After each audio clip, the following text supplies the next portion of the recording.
कि जो है आम छात्र किताब भी नहीं खरीद पाने की अवस्था में है, क्योंकि महंगाई बहुत ज़्यादा बढ़ गई। जीएस अगर आप 75 बना लिया, और रीजनिंग एक ऐसा पार्ट है जो बहुत ही आसान जो है क्वेश्चन पूछता है। सीजीएल पढ़ें तो क्या पढ़ें, मॉडर्न हिस्ट्री में कहाँ और कैसा किस टाइप का क्वेश्चन पूछता है, या फिर इंडियन पॉलिटी है तो सुप्रीम कोर्ट कहते हैं पढ़ो, या कहते हैं मौलिक अधिकार पढ़ो, तो किंतु उसमें से क्या पढ़ेंगे कि किस टाइप का क्वेश्चन पता चलेगा कि हम जो उनको बता रहे हैं कि क्या और कैसा क्वेश्चन पूछता रहा है, कैसे तुमको तैयारी करना है, वो उनको खुद पता चल जाएगा कि हम कितना सही बोल रहे हैं। करेंट अफेयर्स भी एक बहुत बड़ा मुद्दा होता है। लड़का सवाल है कि वहाँ जो 50 प्रश्न है, तो मैथ में सामान्यतः अगर हमने हाई ग्रामीण परिवेश से आते हैं, जो देहाती इलाके से आते हैं, जो शहर में रहकर तैयारी किसी कोचिंग में रहकर या एडमिशन लेकर नहीं कर सकते हैं, वैसे लड़कों को नमस्कार, आदाब, सत श्री अकाल। लाइव नेशन 7 में आपका स्वागत है। मैं शादाब मलिक। अगर अभी तक आप लोगों ने हमारे चैनल को सब्सक्राइब नहीं किया है तो ज़रूर सब्सक्राइब कर लें। बिहार कर्मचारी चयन आयोग ने कंबाइंड ग्रेजुएट लेवल की वैकेंसी निकाल दी है। 14 अप्रैल से अब ऑनलाइन अप्लाई करने की प्रक्रिया भी शुरू हो चुकी है, और ऐसे में अभ्यर्थी जहां एक तरफ अप्लाई कर रहे हैं तो वहीं दूसरी तरफ ये भी सोच रहे हैं कि आखिर वो तैयारी कैसे करें। और ख़ासकर वे लोग जो ग्रामीण इलाके से आते हैं, वे छात्र जो शहर में आकर रहकर पढ़ाई नहीं कर सकते, खर्च नहीं वहन कर सकते, ऐसे में समीर सर जो इतिहास और जीएस के विशेषज्ञ हैं, उनसे हम बात कर रहे हैं, चर्चा कर रहे हैं, और वैसे लड़कों को किस तरह से पढ़ाई करनी चाहिए जो शहर में आकर किसी कोचिंग संस्थान में एडमिशन लेकर नहीं पढ़ सकते हैं, तो वो घर बैठे किस तरह से ऑनलाइन शिक्षा ले सकें, कैसे तैयार कर सकें ख़ुद को, ताकि वो CGL 3 की जो ये वैकेंसी आई है उसमें अपनी जगह तय कर सकें। तो लाइव नेशन 7 में सर आपका बहुत बहुत स्वागत। धन्यवाद सर, ग्रामीण परिवेश में जो लड़के रह रहे हैं और CGL 3 की जो ये वैकेंसी आई है, ख़ासकर इसमें जो सचिवालय सहायक की वैकेंसी है, ये काफ़ी कहा जाए तो इम्पॉर्टेंट पोस्ट भी है, और इसके लिए लड़के काफ़ी तैयारी करना चाहते हैं। तो ग्रामीण इलाके के लड़के किस तरह से तैयारी करें कि अगर वो शहर आकर कोचिंग संस्थान में एडमिशन नहीं भी ले सकते हैं तो घर बैठे किस तरह से पढ़ सकते हैं? देखिए, आपका जो प्रश्न है वह काफ़ी महत्वपूर्ण है। ऐसा इसलिए कि बिहार में के जो ग्रामीण परिवेश के छात्र हैं वो मेहनती तो बहुत ज़्यादा होते हैं, काफ़ी मेहनत कर लेते हैं, लेकिन उनको ये पता नहीं रहता है कि किस दिशा में कैसे हमको तैयारी करना चाहिए। दिक्कत यह है कि बिहार एक पिछड़ा हुआ प्रदेश है, आर्थिक अवस्था लोगों की पहले से ख़राब है, और कोरोना ने तो और हद ही कर दिया। ऐसी स्थिति में लाख मेहनती होने के बावजूद जो ग्रामीण परिवेश के छात्र होते हैं वो जो है सही दिशा में तैयारी करके जो है अपना रिजल्ट नहीं बना पाते हैं। और चूंकि मैं भी ग्रामीण परिवेश से ही यहाँ तक आया हूँ, इसलिए मुझे पता है कि गांव के में रहने वाले जो छात्र होते हैं वो किस टाइप के छात्र होते हैं। उनमें लगनशीलता काफ़ी ज़्यादा होती है, मेहनत करने की क्षमता होती है, लेकिन सही मार्गदर्शन का अभाव होता है। और अभी का जो दौर है, अभी के दौर में तो अवस्था ये है कि जो है आम छात्र किताब भी नहीं खरीद पाने की अवस्था में है, क्योंकि महंगाई बहुत ज़्यादा बढ़ गई है, और वो कहाँ शहरों में पटना या दिल्ली जा कर के वो तैयारी कर पाएंगे, यह संभव नहीं है। इसलिए ये आवश्यक हो जाता है कि चूँकि हम लोग भी ग्रामीण परिवेश से आते हैं, तो हम लोगों का भी कुछ योगदान वैसे छात्रों के लिए होना चाहिए जो अपने जीवन में कुछ करना चाहते हैं मेहनत के बल पर। इसलिए आपका जो यह टॉपिक है, यह प्रश्न है, वो काफ़ी महत्वपूर्ण है। तो जहाँ तक है तैयारी कैसे किया जाए, और अगर हम कोचिंग नहीं भी कर पाते हैं तो हमारा रिजल्ट कैसे हो सकता है, तो इसके लिए सही मार्गदर्शन बेहद आवश्यक हो जाता है, ताकि वो अपना रिजल्ट बना सके सही दिशा में चल करके। और चूँकि फिजिक्स की जो परिभाषा है कि भाई कार्य क्या है, तो कार्य है कि आप लाख जो है ठोकर मार रहे हैं, लाख जो है सो प्रेशर मार रहे हैं, अगर किसी चीज़ में जो है स्थान परिवर्तन नहीं होता है तो वो कार्य नहीं माना जाता है। तो हम दीवार में धक्का मार रहे हैं, हम पसीना पसीना होते जा रहे हैं, थक जा रहे हैं, लेकिन दीवार खिसक नहीं रहा है, हमारा वो काम नहीं माना जाएगा। तो इसलिए हम जो मेहनत कर रहे हैं, तो मेहनत करने का मतलब है तभी हमारा सफल माना जाएगा जब हमारा रिजल्ट हो जाए। और रिजल्ट नहीं होता है तो हम लाख मेहनत कर लिया, हम बहुत बड़े विद्वान भी हो जा सकते हैं, लेकिन रिजल्ट जब नहीं हुआ तो मतलब हमको विफल माना जाएगा।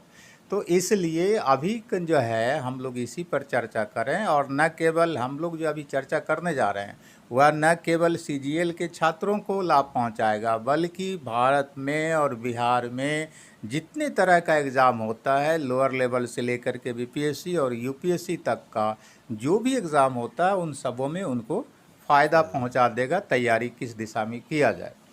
तो सबसे पहले हम लोग ये जो है बात अभी करेंगे कि चूँकि जो सीजीएल का एग्ज़ाम है उसमें तो 50 मार्क्स दे दिया है जनरल स्टडी का, जिसमें कि करंट अफेयर्स भी शामिल है, और जो है दूसरा जो है आपको रीजनिंग और साइंस ग्रुप रखा है, तो उसमें से 25 नंबर साइंस का है, 25 नंबर रीजनिंग का है, और तीसरा सेक्शन या ग्रुप जो रखा है वो मैथ का रखा है, जहाँ से 50 नंबर है। तो अगर हम देखें कि जीएस का 50 मार्क्स प्लस 25 मार्क्स साइंस का, ये भी जीएस के अंतर्गत ही आ जाएगा, तो 75 मार्क्स तो जीएस का हो गया अगर साइंस को शामिल कर लेते हैं तो। और फिर जो है आपको 50 मार्क्स रीजनिंग में,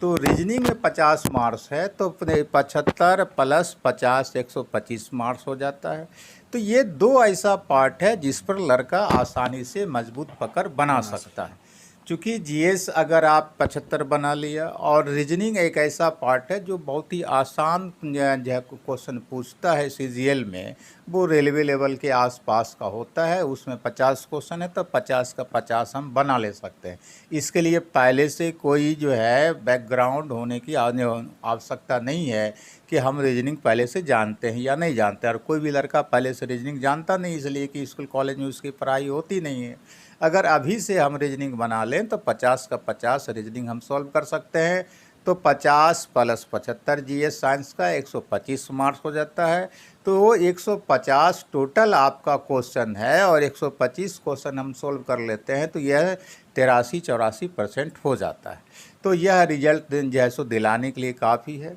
और फिर जहाँ तक मैथ का सवाल है, जहाँ से कि जो है क्वेश्चन 50 मार्क्स का है, तो मैथ का जो क्वेश्चन है संभव नहीं है कि हर एक लड़का का मैथ पर मजबूत पकड़ हो जाए, तो इसलिए मैथ को जो है पर जो है आपको कैसे पकड़ हो सकता है, तो उसमें कुछ खास टॉपिक्स चुन लिया जाए कि ये टॉपिक्स ऐसा है जिस पर कि हम आसानी से अपनी पकड़ बना सकते हैं, और जनरली उस टॉपिक्स पर हर लड़का का कुछ न कुछ पकड़ होता है। तो हार्ड टॉपिक्स जो है उस पर पकड़ बनाने की कोशिश नहीं करें, जो आसान टॉपिक्स है जैसे कि नंबर सिस्टम है, प्रतिशतता है, लाभ हानि है, ब्याज है, अनुपात और समानुपात है, ये 4-5 टॉपिक्स मैथ पर जो है आम तौर पर लड़का पकड़ बनाए। यहाँ से अगर इतना टॉपिक्स कर लेते हैं तो संभवतः 15-20 क्वेश्चन 50 में से पकड़ा जाएगा, और इतना अगर हम सॉल्व कर लिया तो संभव है कि 90 से ज़्यादा परसेंटेज मार्क्स हमको आ जा सकता है, और जब इतना आ जाएगा तो हर हालत में हम जो है सो हमारा नाम रिजल्ट में होगा, क्वालिफाई कर जाएंगे। तो ये तरीका जो है सो लड़का अपनाए।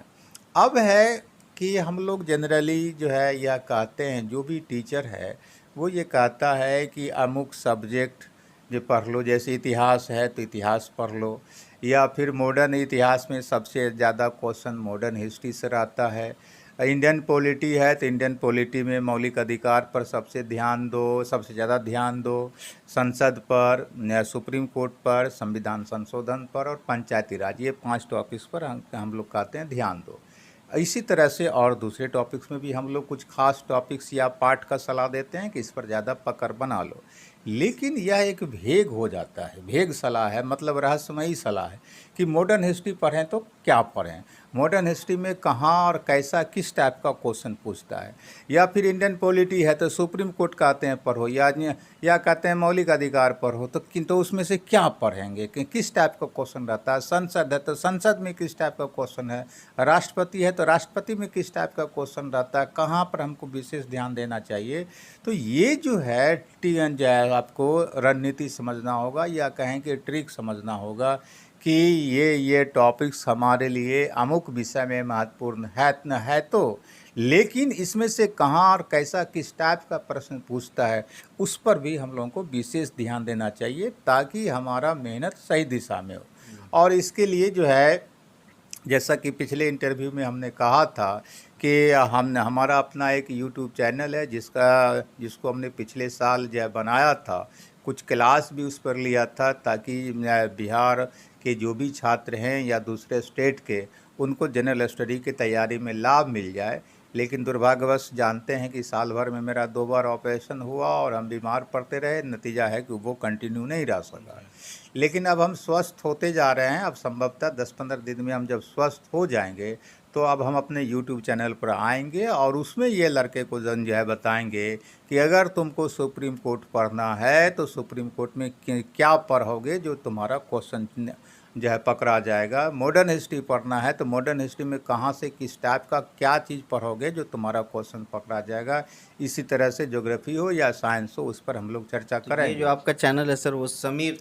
हाँ, हमारे चैनल का नाम है समीर क्लासेज पटना। आप यूट्यूब पर जाएं और यूट्यूब पर समीर क्लासेज पटना को सर्च कर लें और उसको सब्सक्राइब कर लें, ताकि 10-15 दिन के बाद जब हम यूट्यूब पर आना शुरू करेंगे, वीडियो बनाना शुरू कर देंगे, तो उसकी जानकारी लड़कों को अपने आप पता चल जाए और हम रेगुलर आएंगे, पर डे आएंगे। अगर वो यूट्यूब चैनल जैसे लड़का सब्सक्राइब कर लेता है और उसको पर डे देखता है, तो हमको नहीं लगता है कि लड़के को कहीं भटकने की आवश्यकता हो। ये तो आप फ्री में ही सर हाँ, ये हम फ्री में करने जा रहे हैं। ये चूँकि हम बिहार से हैं, ग्रामीण परिवेश से हैं, तो हमको भी लगता है कि इस पर सहयोग किया जाए ताकि लड़का बीपीएससी का एग्ज़ाम दे या सीजीएल या देश का कोई भी एग्ज़ाम दे, उसमें उसको जनरल स्टडी में किसी ढंग का कोई प्रॉब्लम नहीं हो। तो सर जो आपने सारी बातें बताई, और इसमें कोई स्पेसिफिक बात है जैसे कि किस तरह की किताब से तैयारी करें लड़के, किस तरह क्या पढ़ें, ये सारी चीज़ें जो है? हाँ, तो उस पर जो है कि किताब की बात है, लेकिन किताब पर आने से पहले हम एक बात और ये भी बता दें कि चूँकि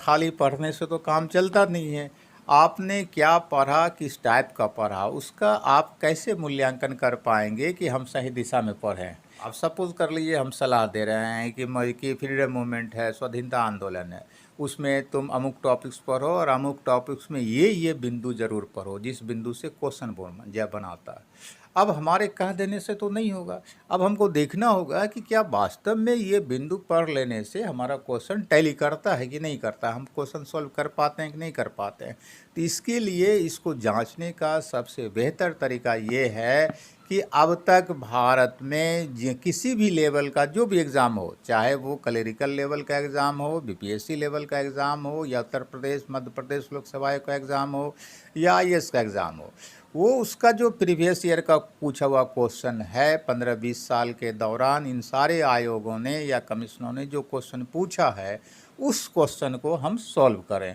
और सॉल्व करेंगे तब हमको पता चल जाएगा कि हम जो बता रहे हैं लड़के को, जो दिशा दे रहे हैं कि ये पढ़ो, ये पॉइंट पर अमुक टॉपिक्स में इस पॉइंट पर जो है ध्यान तुम्हारा रहना चाहिए, तो उससे लड़के को पता चल जाएगा कि भाई हम सही दिशा में तैयारी कर रहे हैं। चूँकि अब तक तो क्वेश्चन इसी टाइप से पूछता रहा है किसी भी टॉपिक से, तो इसके लिए हम ये संजय भी करने जा रहे हैं कि एक टेस्ट सीरीज भी चलाने जा रहे हैं ऑनलाइन करके, कि लड़का घर बैठा हुआ ऑनलाइन क्लास या ऑनलाइन टेस्ट दे सकता है। अब टेस्ट सीरीज में चूँकि बन जाए सो एक टीम वर्क काम हो जाता है, तो उसमें हम लोग ये देखेंगे क्या टेस्ट सीरीज में हमको ज़्यादा खर्चा पड़ रहा है या नहीं पड़ रहा है। अगर ज़्यादा खर्चा पड़ जाएगा तो हो सकता है कि कुछ नॉमिनल फीस हम जैसे लड़कों से लें, और नहीं तो अगर ज़्यादा खर्चा नहीं पड़ेगा तो हम ये भी इसमें भी कोशिश करेंगे कि फ्री ऑफ कॉस्ट ही टेस्ट ही रहे। लेकिन ये पता जैसो 15-20 दिन के बाद चलेगा। तो इसलिए चैनल को अगर सब्सक्राइब कर लेते हैं तो आपकी बहुत सारी समस्याओं का समाधान हो जाता है। अब जहाँ तक आपका सवाल है कि कौन सा बुक्स पढ़ें, तो पिछले इंटरव्यू भी हमने कहा था कि एक तरह का एक बुक्स तो अनिवार्य रूप से रखें, वो एनसीईआरटी का क्लास 6 से लेकर के 11-12 तक का जैसे एनसीईआरटी का बुक्स रखें। अगर 6 से नहीं पढ़ पाते हैं या एनसीईआरटी का बुक्स नहीं मिल पाता है, तो 9 से लेकर के 12 तक का तो एनसीईआरटी का बुक्स अनिवार्य रूप से पढ़ लें। और फिर उसके बाद आता है कि जो है प्रीवियस ईयर का क्वेश्चन हमको कैसे मिलेगा। तो प्रीवियस ईयर का क्वेश्चन बैंक आता है वो आपको वाणी प्रकाशन का। वाणी प्रकाशन का प्रीवियस ईयर का क्वेश्चन बैंक जनरल स्टडी का ले लें और उसको वो सॉल्व करें, और तब उनको पता चलेगा कि हम जो उनको बता रहे हैं कि क्या और कैसा क्वेश्चन पूछता रहा है, कैसे तुमको तैयारी करना है, वो उनको खुद पता चल जाएगा कि हम कितना सही बोल रहे हैं। तो वाणी प्रकाशन का जनरल स्टडी का प्रीवियस ईयर का क्वेश्चन बैंक ले लें। उसके बाद जो है करंट अफेयर्स भी एक बहुत बड़ा मुद्दा होता है लड़कों के लिए, और चूंकि जो देहात में रहने वाले छात्र हैं वो प्रतिदिन तो अखबार पढ़ नहीं सकते हैं, और उनकी आर्थिक अवस्था भी नहीं है इतनी अच्छी रहती है कि वो अखबार रोज़ खरीद सके। तो इसके लिए बेहतर है कि वो एक मंथली मैगजीन खरीदें, और मंथली मैगजीन में बेहतर रहेगा सामान्य ज्ञान दर्पण, क्योंकि वो कम पैसा में और पतला आता है, और उसको सामान्य ज्ञान दर्पण को करंट अफेयर्स के लिए मंथली पढ़ें, वो ज़्यादा बेहतर रहेगा। उसमें क्या कैसे पढ़ेंगे हम लोग फिर दूसरी क्लास में चर्चा करेंगे कि करंट अफेयर्स पर क्या विशेष ध्यान देना है। और अब जाता है उसके बाद कि रीजनिंग, जो कि 50 प्रश्न है वहाँ से, और काफ़ी आसान रीजनिंग होता है जिसमें घबराने की किसी भी छात्र को कोई ज़रूरत नहीं। थोड़ा सा ढंग से प्रैक्टिस कर ले तो 50 का 50 बना सकता है। तो अरिहंत प्रकाशन का रीजनिंग का बुक आता है, उसको ले ले और उसको प्रैक्टिस कर ले। और जहाँ तक मैथ का सवाल है कि वहाँ जो 50 प्रश्न है, तो मैथ में सामान्यतः अगर हमने हाई स्कूल किया है तो हाई स्कूल में तो हम नंबर सिस्टम पढ़ा ही है, प्रतिशत पढ़ा ही है, लाभ हानि पढ़ा है, ब्याज पढ़ा है, अनुपात समानुपात पढ़ा है। तो मोटे तौर पर जानकारी हर लड़के को इस पाठ से रहता है, और इसके लिए बेहतर है कि कम्पिटिटिव व्यू से जो बुक्स मार्केट में आता है वो RS अग्रवाल का मैथ आता है, तो RS अग्रवाल का मैथ पढ़ ले। तो इन जैसों बिंदुओं पर लड़का ध्यान दे तो आराम से बेहतर वो तैयारी कर सकता है। बहुत बहुत धन्यवाद सर। धन्यवाद। तो समीर सर ने वैसे लड़कों के लिए जो ग्रामीण परिवेश से आते हैं, जो देहाती इलाके से आते हैं, जो शहर में रहकर तैयारी किसी कोचिंग में रहकर या एडमिशन लेकर नहीं कर सकते हैं, वैसे लड़कों को समीर सर ने कई तरह की सलाह दी है, कई तरह की किताबें भी बताई कि आप इस तरह से पढ़ें ताकि CGL 3 ही नहीं बल्कि और भी हर तरह की प्रतियोगी परीक्षा में आप अपनी जगह बना सकें। तो इस तरह की खबरों के लिए आप बने रहें हमारे साथ, देखते रहें हमारा वीडियो। अगर अभी तक आप लोगों ने हमारे चैनल को सब्सक्राइब नहीं किया है तो ज़रूर कर लें, साथ ही साथ हमारे ट्विटर हैंडल को ज़रूर फॉलो करें। धन्यवाद।